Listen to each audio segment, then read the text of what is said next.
Let's begin by davening that the zchut of our learning should help to bring home the hostages and protect our soldiers and Am Yisrael and all of the innocents and bring a speedy end to this war. Amen. Amen. We left off last time.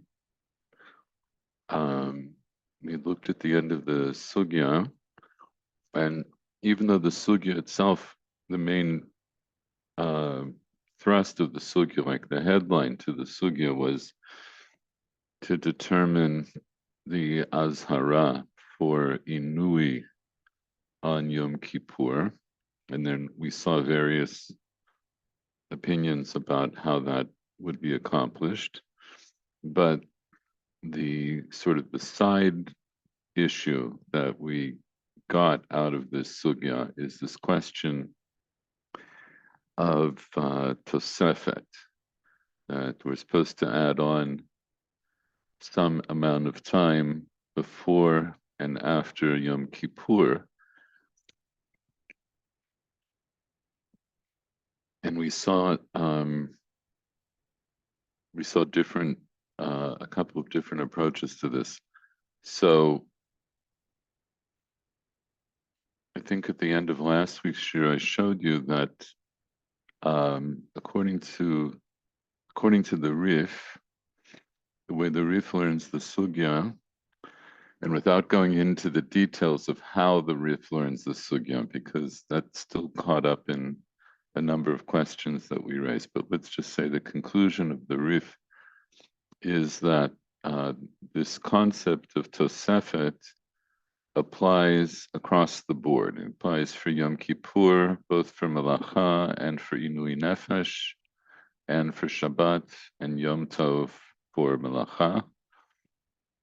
We saw the Rambam, where the Rambam seems to say that the idea of Tosefet, this particular idea of Tosefet, applies only to Yom Kippur and only for Inui Nefesh. So now, of course, we have a question, a practical question. So what is the halacha? And also, what exactly is this Tosefet? What are we adding on to? And what's interesting, I was thinking about this last week, I said we'll go into it. A few years ago, when I started this shir, and you were, I think you were there at the very beginning of this shir, it was originally going to deal with these questions, questions of time, which would affect not only, in other words, what we, zmanim, right? We want to know times when things begin and when things end. If you remember, we started in brachot, and the first question in the Mishnah is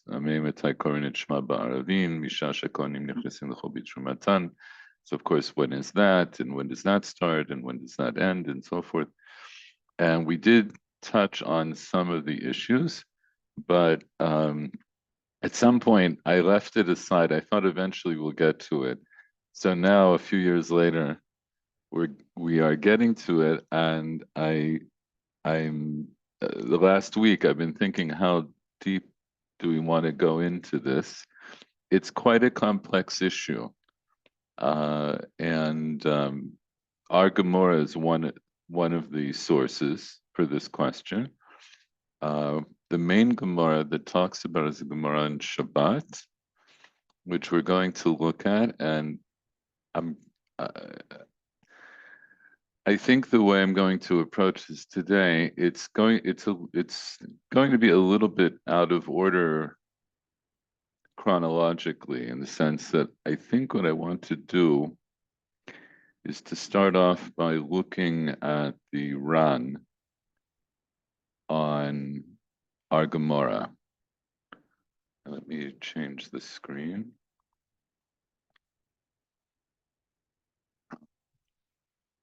Oh, you know what? I just also realized Michael Werner is also not coming. So it's just as well that we started.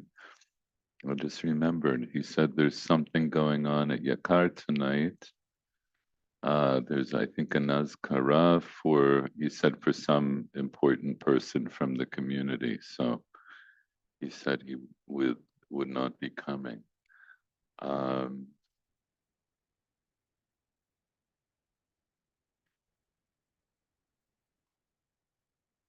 Right. So in that case, let's get into it. The long and short of it is, this is going to go on for more than one shiur. We're not going to get through everything today, but I'm going to try to introduce the main sources that we'll deal with. And then I think we're going to jump and look at later poskim, especially the Aruch HaShulchan, who I feel always has excellent summaries of these things. But just to begin with, just to show you where some of the Rishonim start talking about this. So this is the Ran. Maybe we should look for a moment at the Rif, just to remind us how the Rif was phrased. So the Rif said as follows: Tanu Rabbanan, v'initem et nafshotechem b'tisha lachodesh. Right, so he's going to quote this Braita that's brought toward the end of our sugya. So you should afflict your souls on the 9th of the month. Yachol b'tisha. So then I would say it would seem that we would afflict our souls on the 9th, because it says b'tisha l'chodesh tumul damar ba'erev, but the next word says ba'erev. So it means that maybe you have to afflict your soul only at night. Ba'erev yachol mishatech shach. So once it says ba'erev, I would say it must mean only after it gets dark. Tamud lamar b'tisha, but nonetheless, it just said a moment ago b'tisha. Haketzad. So how does that work? Matchil umitaneh mi ba'od yom. So you have to start and afflict yourself from the day before, which would be the 9th. Shekain mosifin mechol al hakodesh. Because thus we add from the mundane, from the weekday, onto the holiness of the day of Yom Kippur. Ainli ela lefanav. So based on what we've read so far in the pasuk, I only know that you have to add on from Chol to Kodesh before Yom Kippur. Ba'acharav minayin. How do I know I have to add on at the end of Yom Kippur? Tamud lamar me erev ad erev. These are the next words in the pasuk. So whatever I did for the first erev, then it has to go. Also, it applies to the second erev, which would be the end. Ainli ela Yom Kippurim. So based on what we've learned so far, this whole pasuk is talking about Yom Kippur. So I only know that this Tosefet is applicable at the beginning and at the end of Yom Kippur. Shabbat Bereshit minayin. How do I know that this applies to Shabbat Bereshit? In other words, Shabbat of every week. Tamud Lamar Tishbetu. That's the next word in the pasuk. Me'erev erev Tishbetu. So Tishbetu tells me that I have to be shoved, in addition to the shvita that the pasuk is already talking about.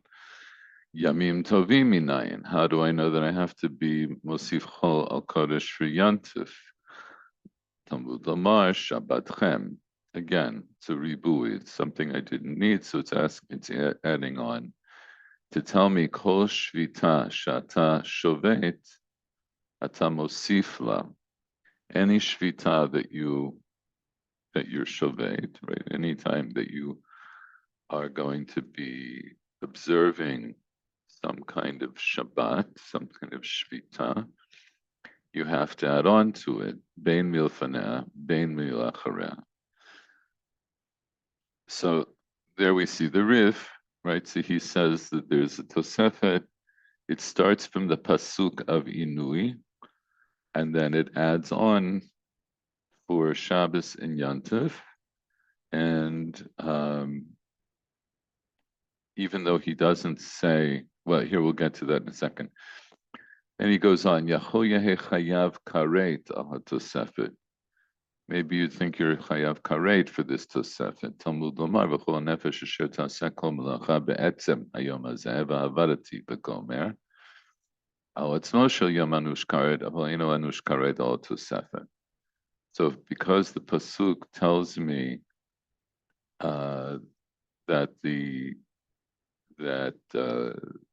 v'avarati et nefesh, the punishment only applies be'etzem hayom. So I understand that I'm only chayav karet for the tosefet, for the ad itzumo shel yom, for the day itself, and not for the tosefet. And here in his girsa, the way he quotes it, he's bringing from the pasuk of malacha, right? So now I understand that he says that this tosefet for Yom Kippur and all the other Shabbases and Yantos, this applies also for the malacha on Yom Kippur. That's this pasuk.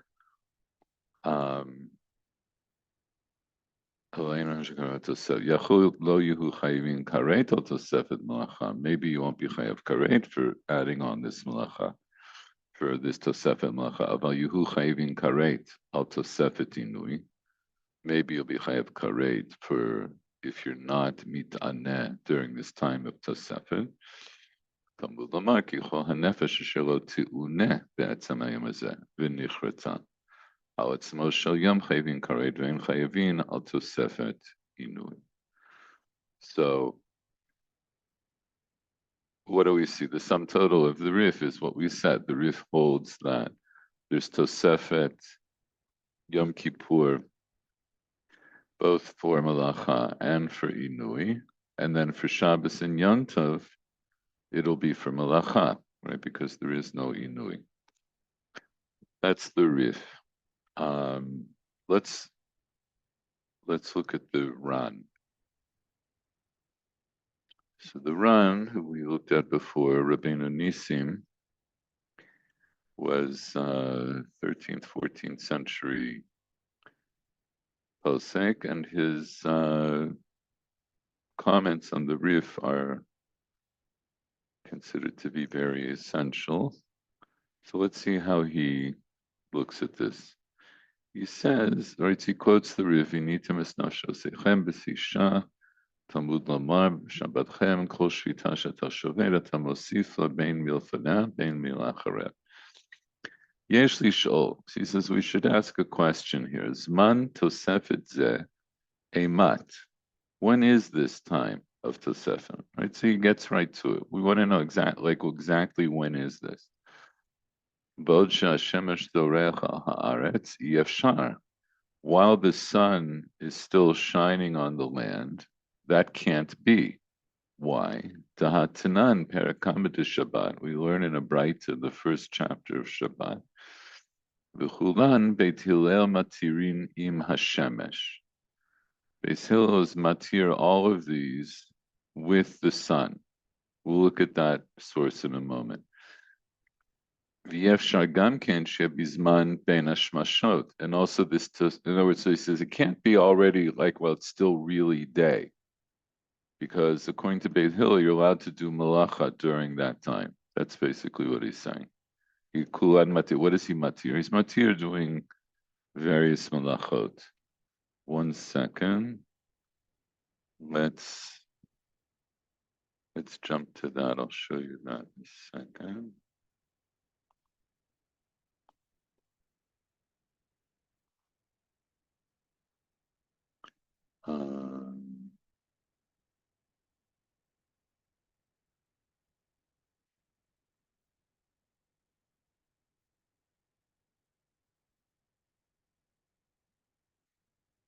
So this Mishnah, which you undoubtedly have learned, we'll just look at it quickly. Beit Shammai Omrin, Ein shorin dio v'samanim v'chashinin el kadei she'ishorin vod yom v'veitilel matirin. So here we're going to have a machoket between Beit Hillel and Beit Shammai about doing things, doing like malachot before Shabbat that are going to continue by themselves into Shabbat. So Beit Shammai says that we don't soak dio, we don't soak ink, which the ink he's talking about would have been um, like a block, a hard block of ink that you have to soak in order to get the dio to be usable. The samanim would be other kinds of dyes. The chashinin, it's a type of bean that they used to, was animal feed, but also had to be soaked before it was edible. We don't soak these things. El kadeshi sharumi bod yom. We don't soak them on, in other words, on Erev Shabbos, unless there's enough time that they're thoroughly soaked, that they have been soaked enough while it's still day. Beit Hillel matirin. Beit Hillel says you're allowed to soak them even beginning right before Shabbos, right? In other words, you can pour water over them and then forget about them. Beit Shamayim remain unin shel pishtan latoch hatanur el kadei shiyabilu mibod yom v'lo tetzemer liyora el kadei shiklot ha'ayin uveit hillel matirin. These are other things, right? You don't put unin shel pishtan. These are rolls or bunches of flax that would be put into an oven as part of their processing, to to clean them and to whiten them, I think. So you don't put them in unless you don't put them in the oven on Erev Shabbat unless you put them in with enough time that they would warm up to however much you wanted to warm them up while it's still day. You wouldn't put wool into like a big pot to dye unless you put it in enough time that it will already absorb the essence of the dye. And Beit Hillel says that it's mutar. Beit Shammai remain porsin mitzudot chaya va'of v'dagim el kadesh yitzodu mibod yom. Beit Shammai says we don't spread out traps, right, for wild animals or for fowl or for fish, unless you put them out long enough before Shabbos that they could catch something. Beit Hillel is matir. You see where this is going, right? They're all things that you start before Shabbat, and Beit Shammai is going to insist that whatever you're doing, the ikar malacha that you're going to do, there has to be at least enough time that it could have been done before Shabbos. And Beit Hillel says it doesn't matter. You can do it even right before Shabbos. Beit Shamayim remain mochrin legoy ve'en to'aninim ve'en magbi'in alav el kadei shi'yagil ha'makom karov. Beit Hillel matirin. We don't sell to a non-Jew. We don't sell we don't sell an animal to a non-Jew before Shabbos, and we don't load it up with him, and we don't put things on it except if there's enough time for it to get to a close place. In other words, there has to be enough time for the animal to be taken away, and then where it's clearly now in the reshut of the new owner. And Beit Hillel says it's okay. Beit Shammai ein notnim orot la'abdan v'lo kelim l'choves goy. We don't give skins to a leather worker, and we don't give kelim here would mean clothing to a launderer, a non-Jewish launderer. El kadeshi asumi bod yom, unless there's enough time for them to do their work on those items before Shabbos. Uchulan, and in all of them, Beit Hillel matirin im hashemesh. So Beit Hillel says all of these are mutar with the sun. Rashi says im hashemesh means ba'od hachama zorachat, while the sun is still shining. Okay. that's the reference that the Ran was referring to. Let's go back to the Ran.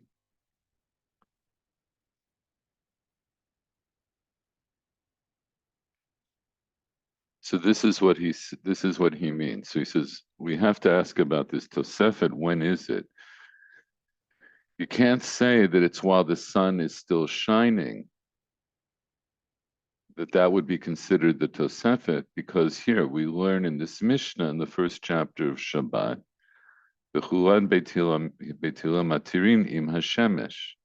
Beit Hillel is matir these things which would be malacha on Shabbat. He's matir to do them all the time that the sun is shining. So what does that tell you about this man Tosefet? It can't be while the sun is shining, because Beit Hillel says that you can do it. Right. So obviously that can't be part of the Tosefet. So he goes on, V'yesha gam kein shiya bizman ben hashmashot. This Tosefet can't also be at this time that we call ben hashmashot. Why? Sharei Tosefet ze eino ele ba'aseh, uven hashmashot safek karetu. This Tosefet is only in the category of an aseh. All right, so again, going on the way the Rif learned the Braita that excludes the Tosefet from karet. And as we saw, we saw in the Gemara, both Tosefet Malacha and Tosefet Inui were exempted, or they were excluded from karet and from azhara. And what we commented on at the time is so then what's the point of the Tosefet if there's no isur and there's no onesh? So the implication is that there's a kind of a mitzvah to say that you should nonetheless not do malacha, or you should start your inui during this time of Tosefet as a matter of a mitzvah taseh, but not because of an isur. So this is what he's referring to. He says, okay, but now we want to know when the zman of the Tosefet is. He says, Yefshar gam kein. It can't be that the Tosefet is during the time of Ben Hashmashot. Sharei Tosefet ze eno ela ba'aseh. In other words, there isn't an isur if you violate this, but you'll be mevatel mitzvah taseh. But if you do melacha, or if you eat on Yom Kippur ben hashmashot, safek karetu. We know that ben hashmashot would be a time of safek karet, b'chayav hasham talui. And in other words, if you did do melacha or mitana during that time, you would be chayav and hasham talui. And this idea of ben hashmashot is going to be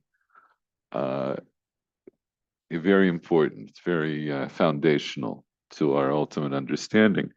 But at this moment, and we'll see in a moment, the Gemara later on in Shabbat that talks about Ben Hashmashot. But what he's saying is Ben Hashmashot is a time of Safek Karet, meaning it can't be that the Tosefet is during that time, because Tosefet is only an Aseh, and this is a time of Safek Karet. בין השמשות ספק קוראת ובחייב השם תלוי, ובשני בין השמשות חייב חטאת שמנה. So the Gemara says elsewhere in Shabbat, if you did, I think we can pull that up. I'm going to go back and forth a little bit here. This is the Gemara.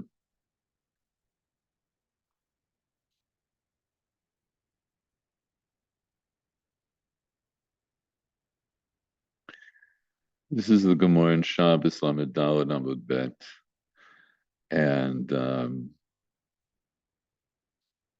yeah, we're just gonna we'll look at it as I present it. I have mixed feelings about how I'm presenting it, but I think it'll be clear this way. Tanu Rabbanan, we learn in a Braita, Bena Shmashot, Safek min hayom, o min halayla, Safek kulo min hayom, Safek kulo min halayla, Mitilin oto lechomer shnei yamim. So the Braita says that Ben Hashmashot, right, we're not sure if it's from the day, in other words, the day before, or the night that's coming in, or it's a suffix. So that's one suffix. Suffix min hayom min halayla. Suffix kulo min hayom.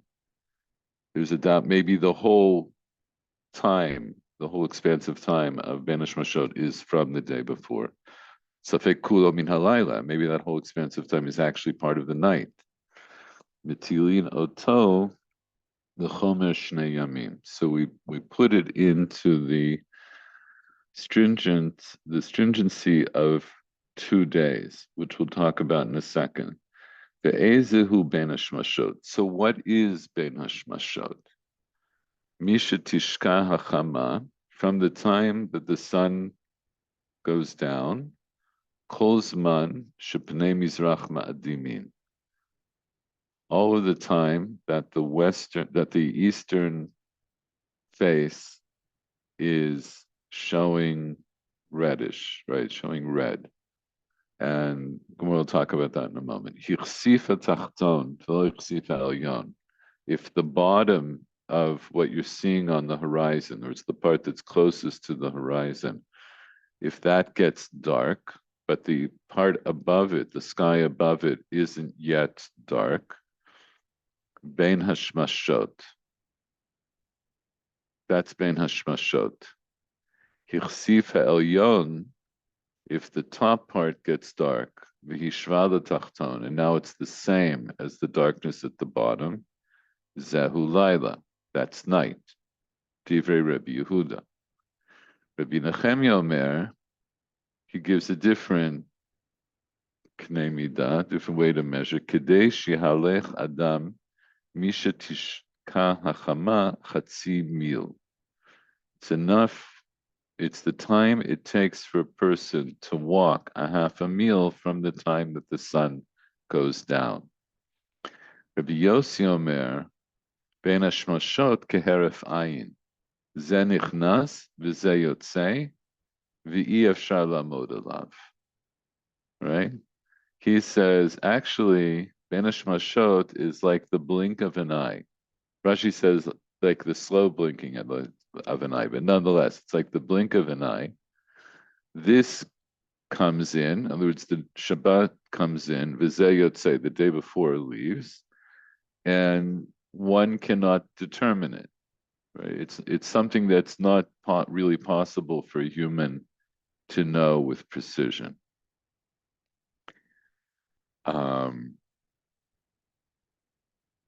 So I see I am gonna digress a little bit on this because this Gemara here is going to be very important, right?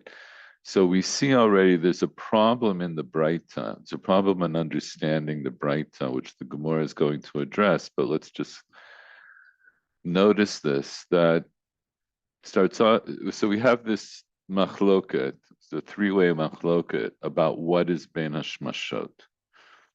So according to Rabbi Yehuda, who's the first opinion, he says it's from the time that the sun goes down, as long as the eastern face is reddish, is showing red. And then he says, Hichsif ha'tachton v'lo hichsif ha'elyon ben hashmashot. If the bottom part gets dark and the top part isn't dark, that's ben hashmashot. So what was this? What was the ben hashmashot of the first clause? Right? Gemara said, the Braita said, Ezu ben hashmashot. And it said, Misha tishka hachama kol zman shepenei mizrach ma'adimin. And then he says, another ben hashmashot, which is later. You see? So we'll see. The Gemara is going to get into that. Amar mar, betilino to lechomer shnei yamim. So in the Braita, he says, that was the first part of the Braita. Tanu Rabbanan Benish Mashot Safek Min Yom Safek Min Alayla Safek Kul Min Yom Safek Kul Min Alayla Mitilino to the Chomesh Shnei Yamim. Right. So what does that mean? The Mai Hilchata. For what halachic purpose does it mean that we give it over to the Chumrah of 2 days? Amar Rav Huna Beredu Rav Yoshua Linyan Tuma Kaditnan Ra'ash Shnei Yamim Benish Mashot Safek Tuma Korban.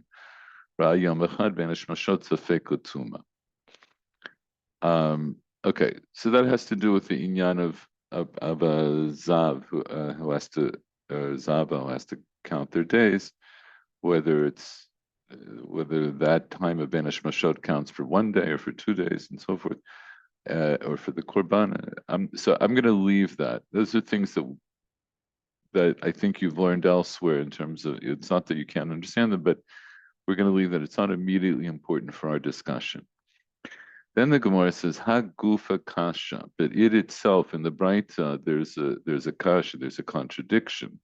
Amart ezehu ben hashmashot mishatishka chama kol zman shepnei hamizrach ma'adimin. Right. So that's the first line of Rabbi Yehuda's shita.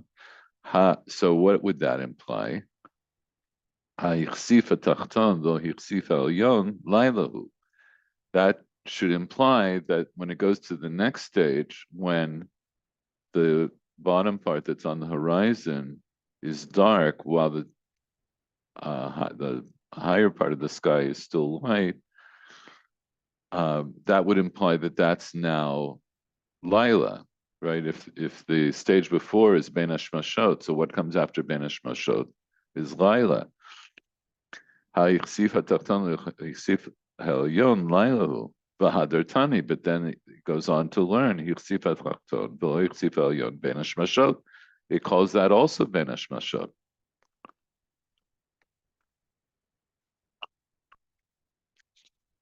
Amar Rabba, Amar Rav Yehuda, Amar Shmuel, Kroch v'tani.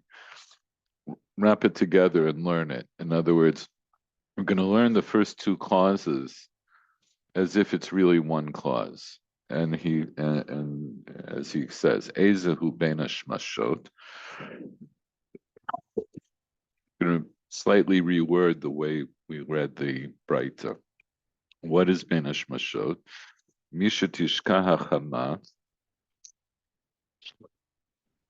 From the time that the sun goes down, kol zman shepnei mizrach ma'adimin, all the while that the eastern front is reddish, and the bottom part has become dark, and the top part has not become dark. Nami ben hashmashot. That's also ben hashmashot. In other words, that whole time is ben hashmashot. But once the top part has become dark, and now it's the same as the bottom part, that's night. That's one way of answering the Braita. Rav Yosef Amar Rav Yehuda Amar Shmuel Hachikatan. He learns it a little differently. Misha tishka hachama kol zman shepnei mizrach ma'adimin yom. In other words, the first line isn't coming to tell me when Ben Hashmashot is, but it's coming to tell me when the end of the day is. So when it says Ezu Ben Hashmashot, learn it like this. From the time the sun goes down, as long as the eastern front is reddish, that's still day. Hichsifa tachton v'lo hichsifa elyon. That's ben hashmashot. Hichsifa elyon v'shvala tachton, that's night. Okay, so it's a machoket Amoraim about how to learn the Braita. Do we count that the first part when the sun has gone down and the eastern horizon is still reddish? Is that the very end of the day, or is that the beginning of Ben Hashmashot? That's their machloka. All right.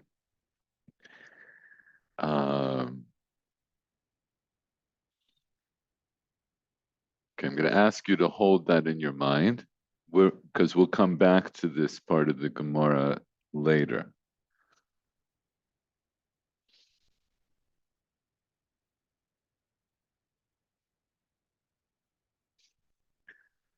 Okay.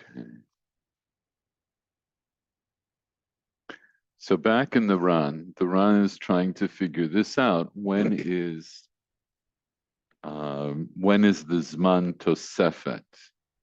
So we've already established it can't be while the sun is still shining, because Beit Hillel is matir actual melacha during that time.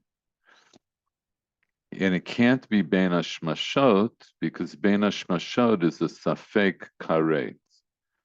And I was going, you know what, I won't go back to the Gemara, I'll just explain this last part, what he means.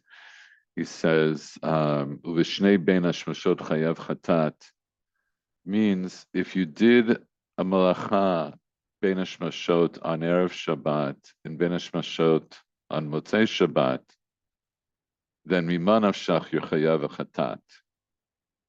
So in other words, that Zman of Ben Hashmashot, which we haven't firmly established, but the Zman of Ben Hashmashot, we said it's a Safek Karet if you do, right? It's a Safek Onesh Karet if you do malacha during that time. So if you did malacha, let's say on Ben Hashmashot on Erev Shabbat, you'd be chayav an Hasham Talui. And Hasham Talui is what you bring when you're not sure if you're chayav a chatat. But what if you did a malacha on Erev Shabbat and you did the same malacha on Ben Hashmashot at the end of Shabbat? So mima nafshach you're chayav a chatat. Because if Ben Hashmashot is the day, so then when you did it the first time, then you were patur. But when you did it the second time, you were chayav. And if Ben Hashmashot is night, then you were chayav the first time and not the second time. So if you did it both times, that's what he means. If you did it both times, then for sure you're chayav a chatat. Okay, but what's the point here in our context is just to say that the Ben Hashmashot that the Gemara talks about is a time of Safek Karet, so it can't be our Zman Tosefet, which is only Ba'aseh. So that's how the Ran sets up this question about when is this Tosefet. He says, V'yesh lomar. Hold on one second though, but isn't the same for that also adding on is an aseh, and therefore you shouldn't be chayav? So wait, I want you to ask your question again. I want to make sure I understand your question. Maybe I'm getting confused because No, that's okay. Just tell me.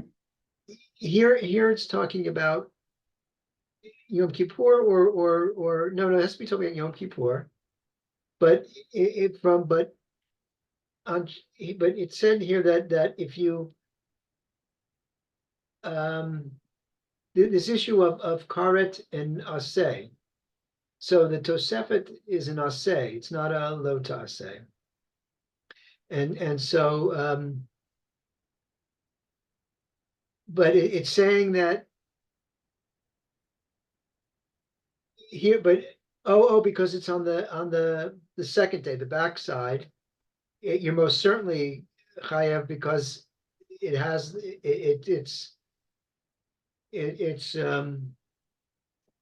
it's part of Shabbat. Let me lay that out again. Think of it. I should have made a little. Should have made a little diagram, but just think of it on a timeline.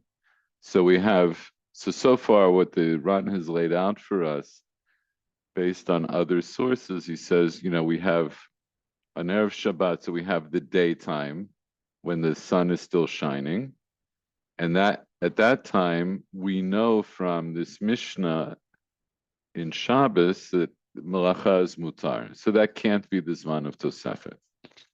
And then we have Ben Hashmashot. So Ben Hashmashot, that whole time of Ben Hashmashot is Safek Karet. So it can't be that time either. And this idea that what does it mean that Safek Karet? That if you did Malacha during that time, you would bring an Hasham Talui.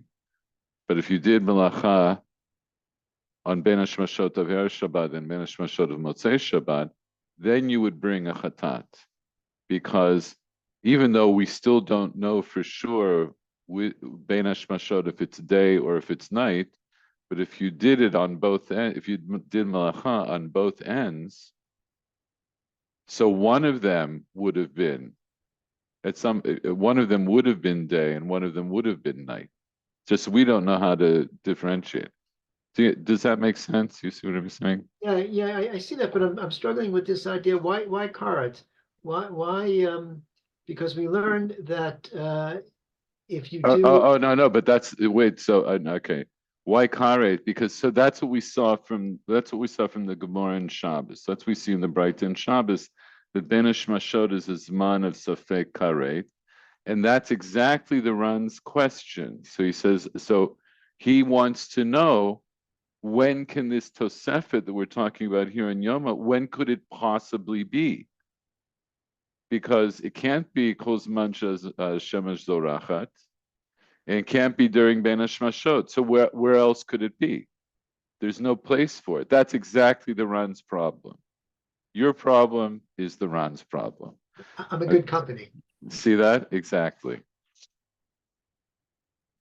So he says, Yesh Shomar Demisha She'ein Hashemesh Nir'a Al Haaretz. Could be, we could say it like this. It's from the time that the sun is not seen on the earth, Ad Shematchil Ben Hashmashot, until Ben Hashmashot proper begins, Yesh Shloshet Milin, O Shlish O Shlosha Milin V'Revia, Kamosh Nefaresh B'Samuch. He says there is actually an in-between time. There's a time when the sun is no longer shining on the earth, meaning that the sun is no longer seen. There's still time between that time and Bein Hashmashot, which is going to be either 3 milin and a third or 3 milin and a fourth, as we'll explain soon. B'siyata dishmaya. V'oto zman, that time, hu ra'ui l'tosefet. That would be the time that would be proper to pin this tosefet. V'raya l'davar, a proof for this contention, dahachihu, that this is the case, daha beperek bamed madlikin, it says in the Gemara in Perek Bamed Madlikin, this is the Gemara we were just looking at, Amrinan Ezehu Ben Hashmashot, Mishetishka Hachama, V'Kozman Shepnei Mizrach Ma'adimin. Right, so that's the Braita we just saw. So he says, we see this Braita. It says, when is Ben Hashmashot? It's from the time the sun goes down, all the while that the eastern front is reddish. V'asikna hatam, and we conclude there, Dahahi shiura havitre tlate mila, o tlata riva'e mila l'rabba. L'rabba keditle or Rav Yosef keditle. Right, so that's a little later on in the sugya. We say that shiur, that time there, is that amount of time from the time that the sun goes down while Pnei Mizrach Ma'adimin, that's either going to be 2/3 of a meal or 3/4 of a meal. Rabbah would hold its 2/3, Rav Yosef holds 3/4. Klomar ad seta kochavim, in other words, meaning that's the amount of time between that time of Pnei Mizrach Ma'adimin until the stars come out. It would be that amount of time, and then Seta Kochavim, of course, is definitely night. Shehu Laila Kadita Hatam, as stated there. V'ika Medak, so we can be medaktek here. The ilu bepesach sheni Tanya mishkiyat hachama ad Seta Kochavim arba milin.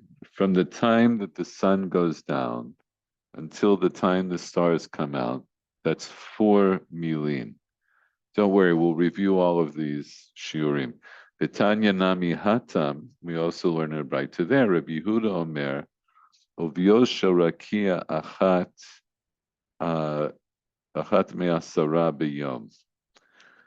V'teda kama mahalech adam benoni b'yom, eser parsaot, me'alot hashachar v'ad hanetzach hama. So he says it's the thickness of the rakia of the sky is 1/10 of the day, and you should know that the distance that an average person can walk in a day is 10 parsaot from alot hashachar until netzach hama arba milim. From the time of the alot hashachar, the first light of the day, before you see the sun, until you see the sun, that's 4 milim. Mishkiat hachama v'ad tzeta kochavim 4 milim. From the time the sun goes down until tzeta kochavim is also 4 milim. Alma the mishkiat hachama ad zman shehi laila gemura dahainu tzeta kochavim 4 milim. So, without going through the Gemara that he's quoting in Pesach, in Psachim, what we get from that is that the Gemara there defines the amount of time between the time the sun goes down until the time the stars come out as being 4 milim. V'tireitz Rabbeinu Tam Zal. Rabbeinu Tam answered it like this: T'shtei shkiot havu. There's actually 2 shkiot. There are 2 sundowns. There are 2 times that the Gemara refers to shkiyat hachama, and they're 2 different times. D'misha tishka hachama d'bameh madlikin. The shkiyat hachama in bameh madlikin. That was the first Gemara that we saw. I'm sorry, it's the second Gemara that we saw. Hainu misof shkiyat hachama.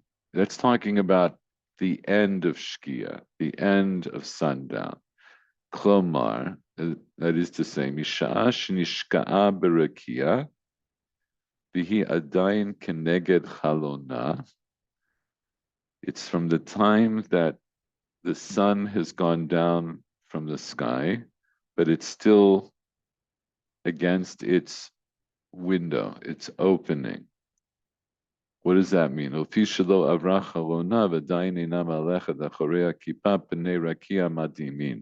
In other words, it's the time when you no longer see the sun, but this idea of the window is that light is still coming from the horizon, because the sun has not completely gone behind the kippah, right behind the mound that we see at the end of the horizon. And during that time, Pnei Rakia Madimin. That's when you look at the horizon is reddish, or as Gemara explains later on, it means that it's reflecting red back to us. But we'll leave it at that. Keneged, right?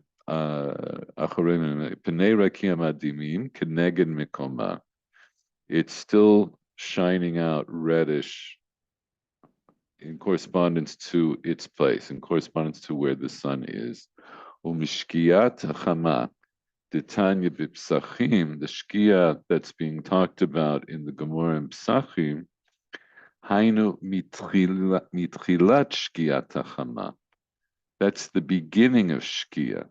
In other words, right when the Gemara in Psachim said that from the time of shkia until tzeta kochavim, is the amount of time it takes an average person to walk 4 mil. That's much longer time. So how could that be? Because that's talking about the beginning of the sun going down.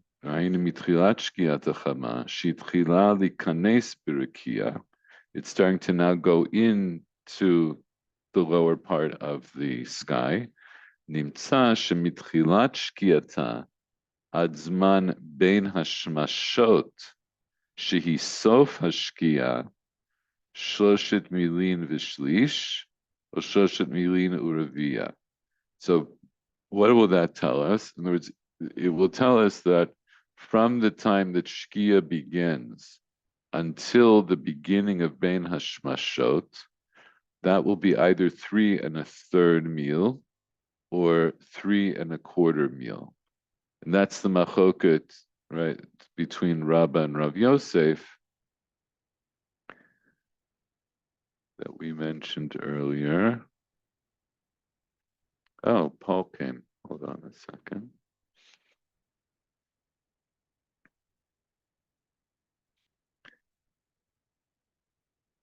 Because there the machloket was between, there was a machloket earlier between Rabba and Rav Yosef about Shkia. Just 1 second. Paul, welcome. You'll have to. I'm. Do you hear me? Yes, yes. Yes. No, I'm happy. I'm sorry. Just now I got home. I see you are almost. You were only with one. Only with Michael. That's okay. Michael and I are doing just fine. But here's the thing, and Michael Werner told me he's not coming tonight. We're in the thick of something right now. Just bear with me. I'm going to get through this one part, and we will essentially go over all of it. But I'll just a quick summary that the Ran here, after he's learned the Rif holds that this idea of Tosefet Malacha, Tosefet Inui that we learned about in our Gemara, so the Rif learns that that's applicable to Yom Kippur, and also Tosefet Malacha is applicable to Shabbat and Yom Tov. And the Ran asks the question that you asked. He says, when exactly is this Tosefet? And he says it's a problem because first he brings a Gemara that says it can't, the Tosefet can't be while the sun is still shining, because he brings a proof in the Gemara from a Mishnah, actually. The Beit Hillel says that as long as the sun is shining, you can still do malacha. So it can't be while the sun is shining.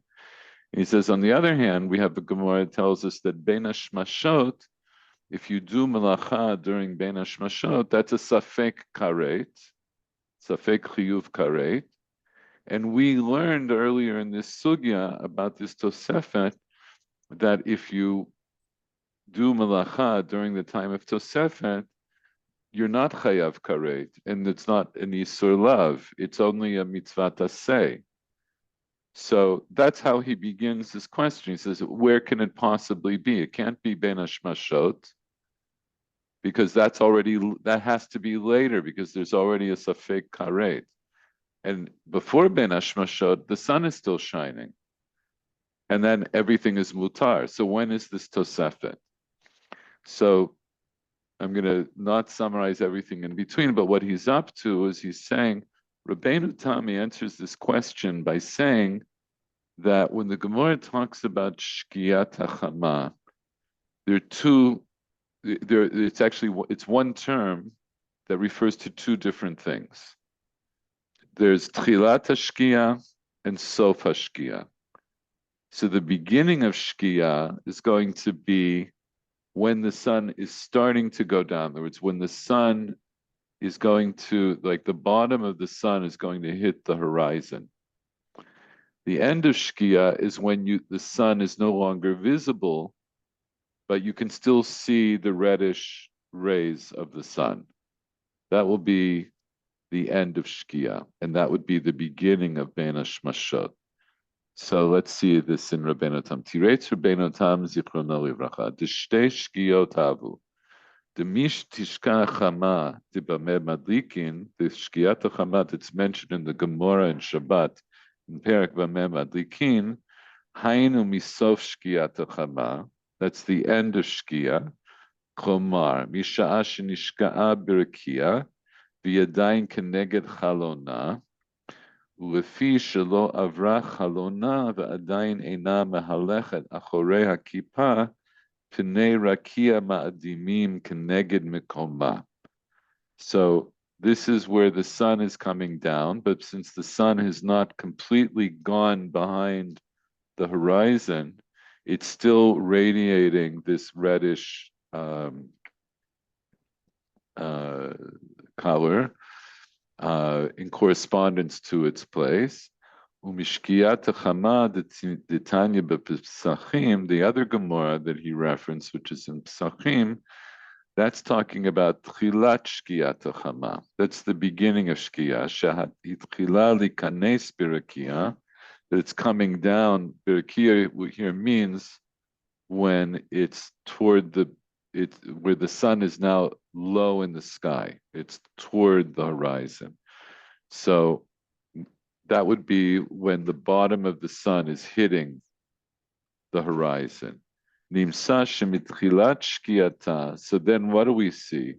From the time that Shkiyah begins, which would be when the bottom of the sun hits the horizon, Adzman bein hashmashot, which is the second time, the time where the sun has gone behind the horizon, but it is still makrin, right? It's still radiating a reddish color. Shehisof hashkiyah, that time would be the time it takes to walk 3 1/3 mil or 3 1/4 mil. And the reason it's one or the other is because there's a machloket earlier on, just bear with me, but it's one of those times. V'hachi muchach b'Yerushalmi. This is also proven out from the Yerushalmi. She'ein ben hashmashot matchil ad sof hashkiyah. That ben hashmashot doesn't begin until the end of Shkiyah. Tigarsinan hatam, because we learned there. Rebbe Omer, halavana b'tkufa hitchil galgal chama lishkoa, tchilat galgal halavana la'alot, zehu ben hashmashot. Amar Rabbi Chanina, sof galgal chama lishkoa, tchilat galgal halavana la'alot. Perush. Let's explain this. Rabbi Chanina meshabesh la lebraita. Rabbi Chanina is corrupting the braita. Ve'amar hachiktani. Not that he's corrupting, but the braita is corrupt, and he's explaining it. Amar hachiktani. Rabbi Omer sof galgal chama. The end of the wheel of the sun. מכאן למדנו שאין בין השמשות מתחיל עד שעה שסוף גלגל חמה שוקע ונמצא מתחילת השקיעה עד זמן בין השמשות 3 מילין ושליש או 3 מילין ורביע. אלו דברי רבנו תם ז"ל. I'm not going to try to explain this precisely, but it means that we see in the Yerushalmi that it also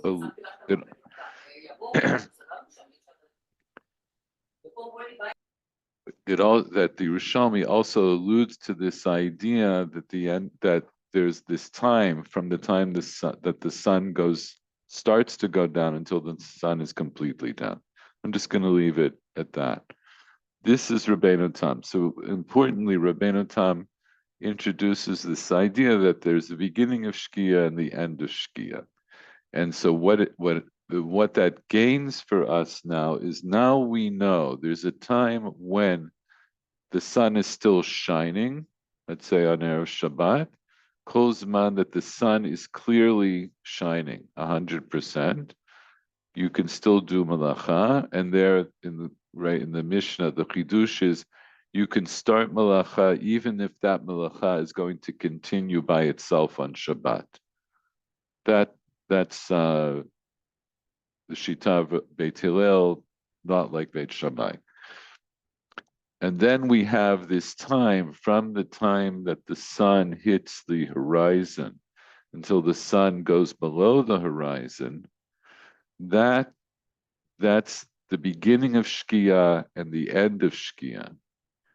So once you hit the end of Shkiyah, then you begin Bein Hashmashot.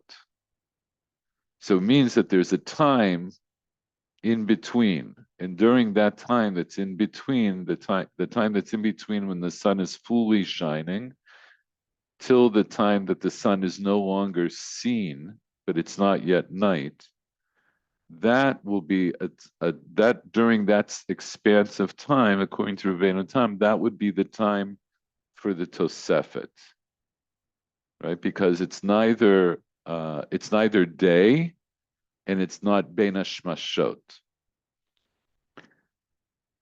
בדרך זה כתב הרמב"ן ז"ל, שהזמן הזה שהוא מתחילת השקיעה, דהיינו משעה שאין השמש נראה על הארץ עד זמן בין השמשות, הוא זמנו של תוספות, שהזמן הזה, שהוא 3 מילין ורביע, רצה לעשותו כולו תוספת, עושה. So this time, from the beginning of Shkia till the end of Shkia, which is the time it takes to walk 3 1/4 milin, at least according to one shita. If you want, you can make that whole expanse of time a tosefet to Shabbat or Yom Tov or Yom Kippur, right? Ratzala soto kulo tosefet oseh. Ratzala soto miktzat mimenu oseh. If you want to do just part of it as a tosefet, you can also do. Ulevad Yosif ezes man sheyevadai yom. As long as you add on some amount of time during that time when it's still definitely day, michol al hakodesh.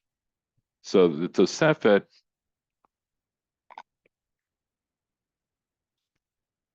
So what is the Ran accomplished? So he's saying, I've now shown you there's an expanse of time that's ra'ui to be tosefet, and the Gemara doesn't actually tell us how long the tosefet has to be.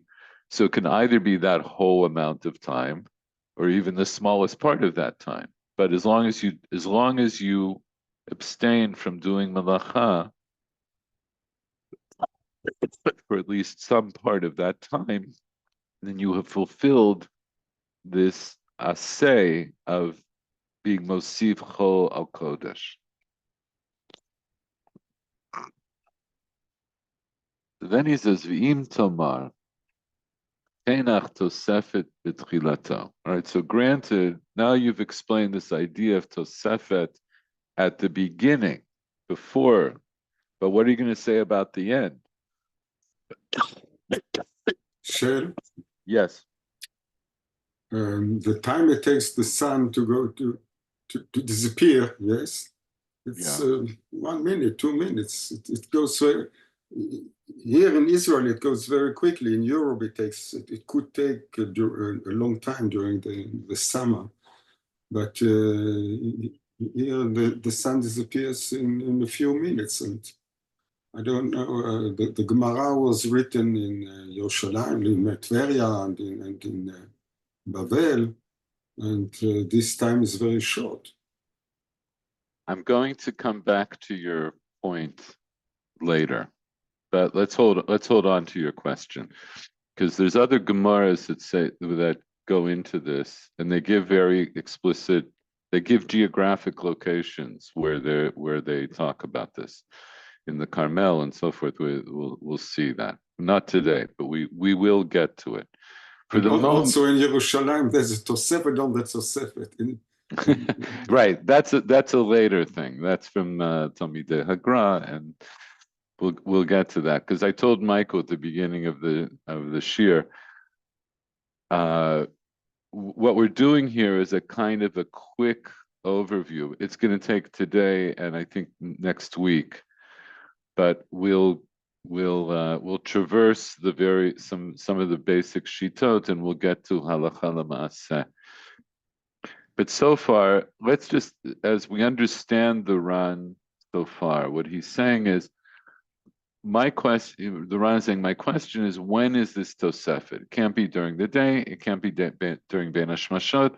So what he demonstrates is that there's this idea that there's a certain amount of time between those two times, between the end of the day would be the beginning of Shkiat HaChama, till the end of Shkiat HaChama. That's the time that will be for Tosefet. V'im tomar, so he says, Teinach, Tosefet b'tchilato, right? So granted, now you've explained that we can add on this time at the beginning on Erev Shabbat or Erev Yom Tov or Erev Yom Kippurim. Aval Tosefet b'yetziato hechi mashkachat la. How can we have a Tosefet at the end? And we already established that the Tosefet is both at the beginning and at the end. Shizman ben hashmashot eino ra'ui l'Tosefet. Right? You can't. We already established that the Zman of ben hashmashot per se, that's not a time that you could say is for Tosefet. Shemina Safek Hu Nasar, because already the Zman of Ben Hashmashot. Michael, why can't Ben Hashmashot be a time of the Tosefet? Because it's, if you do malacha, then it's Safek Karet at the beginning, and it's not, you need a Korban Hashem Tului, but at the end, it's it's part of the day, or it's still part of the day. So there you. Well, I want to correct you a little bit. In other words, Ben Hashmashot is if you do malacha during Ben Hashmashot, either before or either at the beginning or at the end of Shabbat. If you do it on one or the other, it's a safek karet either way. And what we mentioned before is if you do malacha in a single Shabbat, if you did malacha both before, both on the Ben Hashmashot that's before and the Ben Hashmashot that's at the end, then you bring then you bring a chatat vadai, because manavshach, one of them would have been a chiyuv karet. We're not sure, but you can't do both and get away with it. In any event, so we've already established that Ben Hashmashot is not a zman for Tosefet because it's that midioraita, it's already a safek karet, and the Tosefet is not a safek karet. It's not a chiyuv karet at all. It's only an asay, right? So ein ra'ui Tosefet. Shemin safek shu nasa mi'benishim. About Tosefet. Yeah. Ben Hashmashot, when does it end? At 3 stars or even earlier? So okay, so we're still establishing this. So hold on. But at this moment, all we know, let's say at this moment, what we've established is that Ben Hashmashot is going to be, you missed it. So there's a braita that says that Ben Hashmashot begins from, it's a machloket about how to understand this braita, but it begins, let's say, from the time that Pnei Mizrach Ma'adimin, and between that time until the sky is completely dark, that's Ben Hashmashot. And once the sky is completely dark, that's Laila. Now, hold on to your question for a moment, though. So about Tosefet b'yetziato hechi mashkachat la. How will I ever have Tosefet at the end? Shizman ben hashmashot eino ra'ui l'Tosefet, as Michael just explained to us. Shemina safek u'ne'asar, that any ben hashmashot is asur because of safek. It's already safek whether that's part of Shabbat or not. Umi ben hashmashot l'halan laila gamurhu. After ben hashmashot, we know that's completely nighttime. And how much more can he add on after it's already definitely the night? So how do you have Tosefet at the end? The whole concept that he developed is that we have Tosefet before on Erev Shabbos because there's still things that are going on in the sky where the light is changing. But how does that apply at the end? Because as long as I still see light from the sun, it's going to be a safek karet. So where do you have the Tosefet? You can't do it the same as the beginning as at the end. So now he'll say, Yesh lomar kein shamru b'Yerushalmi de brachot. You could say like it says in Yerushalmi in brachot, the karsinan hatam uvilvad she Yatchamu tlata kochavim dedamyan chada kochavta.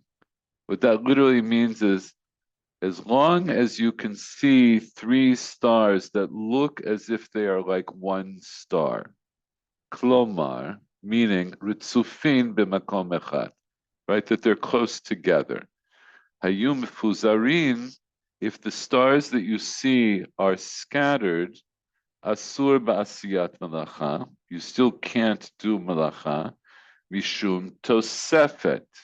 So the definition of tosefet at the end of Shabbos is not the same as the tosefet that's on Erev Shabbos.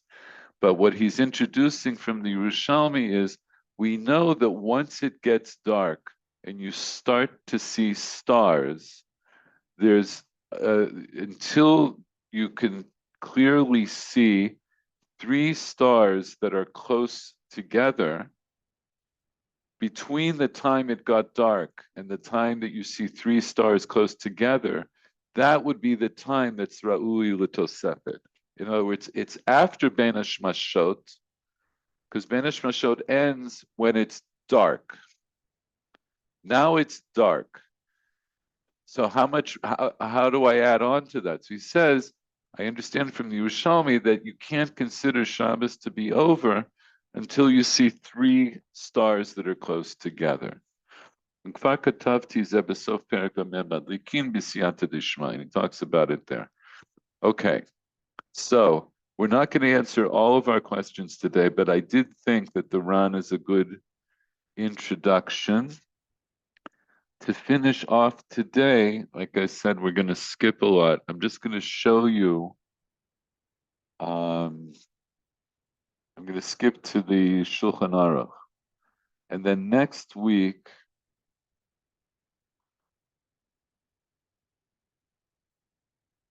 I think next week what we're going to do is we're going to look at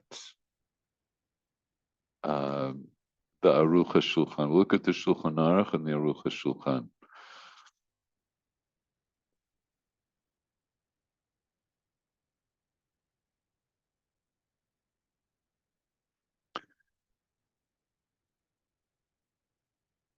Second. Yeah. So the Shulchan Aruch, Orach Chaim Siman Reish Samach Aleph. This is how the Shulchan Aruch paskins. Safek Hashecha.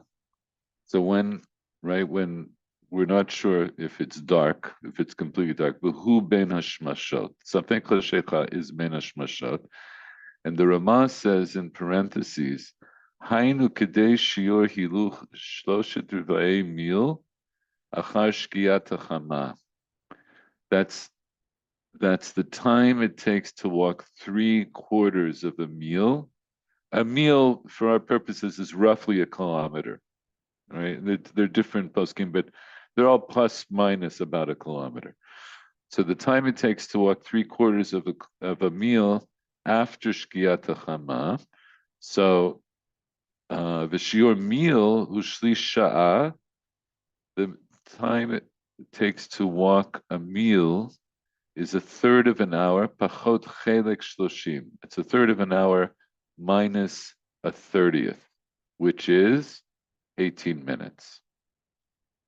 Right? 1/3 of an hour is 20, and 1/30th of an hour is 2 minutes. It's 18 minutes. 18 minutes is the meal. That's, by the way, it is related to this idea of chametz, that you have to do your matzahs within 18 minutes and all of that, but we won't get into that now. So during this time of Safek Hashecha, what does it mean? Or for what halachic purpose? Ein masrin et abadai, ve'ein matbilin et hakelim, ve'ein madlikin et hanerot, ve'ein ma'arvin eruvei tchumin. Right, so there's certain things you're not allowed to do during this time when it's not yet definitely Shabbos. So you can't take meiser from food that definitely needs to have meiser taken from. Vein matbilin et kelim. If you have new kelim that you have to tavel in the mikvah, you can't tavel them during that time. Ve'ein madlikin et hanerot. You can't light candles. Ve'ein marvin eruvei tchumin. You can't make an eruv tchum. But during that time, masrin et hatamai v'tomnin et hachamin marvin eruvei chatzerot. We'll explain a little bit more about these things later. Most of them, I think you probably know. Mutar lomar la'akum ben hashmashot ladlik ner l'tzorach Shabbat. During this time of ben hashmashot, you were allowed to say explicitly to a non-Jew to light a candle for Shabbos. V'chein lomar lo lasot kol malacha shi l'tzorach mitzvah shu taruv v'nechbaz aleh. You can tell, basically, you can tell the non-Jew to do any malacha that either is for a mitzvah or something that that essentially you were too pressed to do. Okay, I'm going to skip that part because we'll do it next week. Sif bet yesh omrim shetzarich lo sif mechol al hakodesh. There are those who say that you have to add on chol al kodesh, and the reason he says yesh omrim, we know because the Rambam doesn't say this. Right, we saw that. Right? Rambam doesn't say, but almost all of the other Rishonim hold like the Rif, and you do have to do Tosefet Chol Kodesh. Uzman Tosefet Zeh, the time of this Tosefet, hu mitchilat hashkia, shein hashemesh nir'eit al haaretz ad zman ben hashmashot.